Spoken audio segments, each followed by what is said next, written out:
Año 1923, apenas 2 meses después de publicar Escalas melografiadas, el gran poeta peruano César Vallejo lanza al mundo Fabla Salvaje, una obra nacida de la experimentación donde los límites entre lo real, lo alucinado, el cuerpo y el paisaje andino se desvanecen por completo. Vallejo no escribía desde la comodidad. Venía de sufrir 112 días de prisión injusta en Trujillo.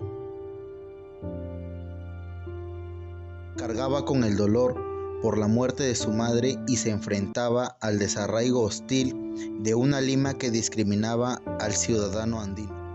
En este contexto, donde la ciencia positivista pretendía explicarlo todo y el indigenismo emergente reclamaba su voz, nace la historia de Balta Espinar, un campesino de la sierra que cae en un espiral de celos y locura. ¿Alguna vez te hiciste esta pregunta? ¿Qué pasaría si dejas de creer en lo que ves y confías únicamente en tus miedos? Esta es la pregunta que plantea Fabla Salvaje, una de las obras más profundas de la literatura peruana. A primera vista, parece una historia de misterio, marcada por apariciones extrañas y sucesos inquietantes. Sin embargo, al analizarla con mayor detenimiento, descubrimos que el verdadero conflicto no se encuentra en lo sobrenatural, sino en la mente humana. ¿Es Fabla Salvaje un relato fantástico o un caso clínico? La crítica se divide. Por un lado, Ricardo González Vigil interpreta la obra como una representación realista de la locura, donde el doble es una proyección patológica de los celos. Por otro lado, José Miguel Oviedo defiende su ambigüedad fantástica y sobrenatural. Al mismo tiempo, críticos como Cornejo Polar y José Antonio Mazzotti debaten su anclaje en el indigenismo y el mito andino. Hoy demostraremos que la crisis de Balta Espinar no es la irrupción de un ente sobrenatural, sino la evolución de un trastorno psicótico que lo conduce a la tragedia. Su paranoia nace de una autosugestión detonada por un hecho cotidiano, el quiebre de un espejo, validada por un entorno rural que justifica el mito del doble. El doble como proyección mental.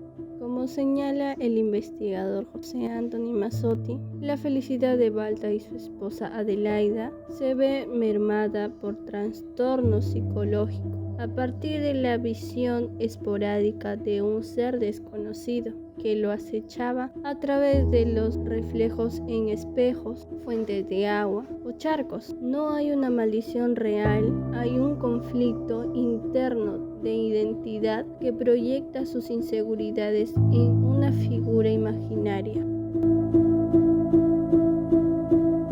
La pérdida de la racionalidad. De acuerdo con los autores Valenzuela y Garcés, Balta pierde la competencia necesaria para confiar en su esposa y para instalarse en el mundo bajo los parámetros de la racionalidad. Lo irracional toma posesión de su subjetividad, destruyendo su vínculo con la realidad y arrastrándolo a la autodestrucción. El espejo roto es solo un catalizador simbólico. Lo fantástico habita en su delirio, no en la realidad de la novela. Paralelismo moderno y caso clínico. Para entender que esto no es magia, podemos mirar la psiquiatría moderna.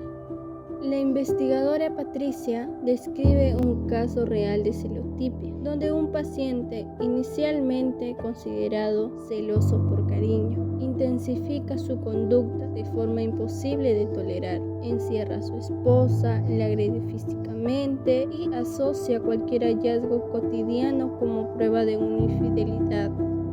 Al igual que este caso clínico, Balta Espinar no está poseído. Su desconfianza se normaliza en el entorno rural hasta convertirse en un delirio persecutorio mortal, como argumentan Iris y Schliemann. Vallejo usa esta fragmentación psicológica para retratar la crisis del sujeto andino frente a la modernidad.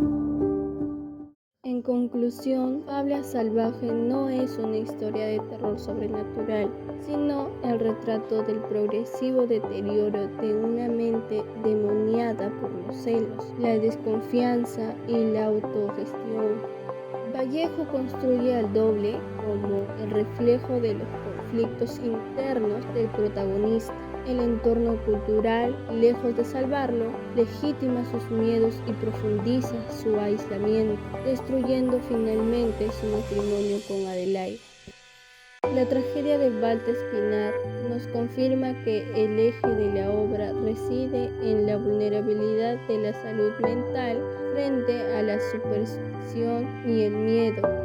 Vallejo transformó un drama individual en una obra universal sobre la fragilidad humana y el peligro latente de poder, la capacidad de distinguir entre la realidad y nuestras propias obsesiones.